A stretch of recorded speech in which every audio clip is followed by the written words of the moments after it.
This is Joseph Drust, and welcome back to another episode of Ask ZBrush. So we had a question sent in asking, is there a way to decimate my model and keep the polygroups? So to start off, I just have ZBrush loaded up, and I just have the signet ring here loaded in. Now I've gone through and created a few polygroups on this model using the slice curve brush. So if I turn on my polyframes here, you can see this is the polygrouping I have on the model here. And the question is asking about using Decimation Master, but keeping the polygroups through that decimation process. So as an example of this, if I have this model here and I have these polygroups all set up where I want them to be, and now I go to the Z plugin tab up here, go to Decimation Master, and then let's say I go to one of these presets, say 75K, and what this is going to do, it's going to look at the sculptural details of this model. It's going to attempt to hold those details and then lower the topology where it's not needed. So I'm going to click the 75K button here, and this will now process with Decimation Master. So it's reduced the polygon count of my mesh. So you see it is lower and the sculptural details are still there. However, the polygrouping I had has been removed. So the question is asking if there's any way to keep that polygrouping when you do that process. So there is a workflow you can do that will allow you to go through and break these groups out, and then you can decimate it all together and then re-weld it. So I'm just going to go through that process really quick, and this will allow you to decimate a model with polygrouping and then retain that polygrouping after the decimation process has finished. So I'm going to hit Control Z here to get back to my original model. Now, the first thing we need to do is we need to break these polygroups apart. So right now, I just have a single subtool here of this ring with this polygrouping. And I don't want to break this out into multiple subtools. I could do that by going to the subtool palette and going to the split area here and doing a group split. But then I'd have to go through and decimate each one of those subtools individually. So I don't want to go that route. What I want to do instead is go to the tool palette, then go to the geometry area here and open this up, and then go to modify topology. And then in here, there is a Unweld Groups border button. Now, when you click this button, it's going to look at the polygroups that consist on your model, and it's just going to unweld the borders. So it's basically just going to keep this all as one single tool, but wherever those polygroups intersect, it's just going to unweld those borders. So I'm just going to click this button here, and now you'll see the coloring has shifted, but my polygrouping is still there. Now, if I turn off my polyframes and say divide this model up, you're going to see that the geometry is split in all those areas. So right now, this is no longer a watertight mesh. So I'm just going to undo that divide there. So we just split all the borders across all polygroups. So now I want to take this model and now decimate it with those borders being split.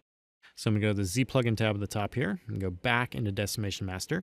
In here, I want to enable the freeze borders option. So this is going to look at those polygroup borders that we just split, and it's going to hold those. So it's going to hold the exact vertex position across those borders. And this is going to allow me to perform a weld after I decimate the model and get everything back to being watertight. So I want to enable freeze borders here. And then next, I'm going to go down here and I'm just going to decimate at that 75K again. So come over here and click. It's going to go through and apply that decimation process.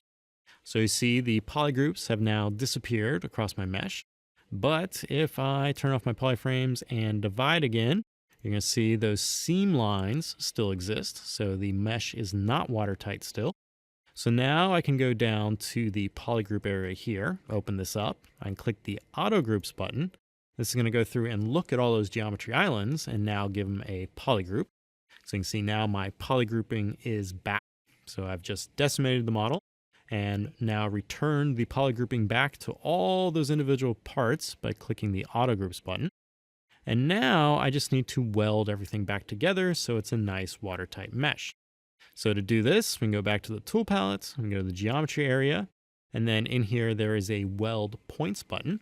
Since I use that freeze border located in the Decimation Master here, those points should be sitting directly on top of each other still. So now if I click Weld Points, it should weld all those together. So now I have my decimated model, my polygrouping is still there, and I have welded all those polygroups back together. And now if I turn off my polyframes and now divide, you can see that the mesh is now watertight. So that process again, let me just undo this here to get back to my original version of my model here, is to first take a model that has polygrouping. After you have this polygrouping established, you want to go to the tool palette, you want to go to the geometry area, go to the modify topology section, and then click the Unweld Groups border button. This will unweld all the polygroup borders. Next, we need to go to the Z plugin tab here, go to Decimation Master, make sure you have freeze borders enabled. Now we can process the model with Decimation Master, which is going to go through and remove those polygroups. Next, we need to go to the tool palette, go down to the polygroups area here, click auto groups. This will go through and look at those geometry islands that we generated when we did that unweld groups border and give them a new polygroup. And then finally, we just need to go back to geometry, modify topology, and now click weld points. And this will now weld those borders back together. And now we have our ring here that has been decimated to that amount through Decimation Master, and we have also retained our polygroups. So if you have any questions, other questions related to ZBrush pipelines or processes, please use the hashtag AskZBrush on Twitter. Happy ZBrushing!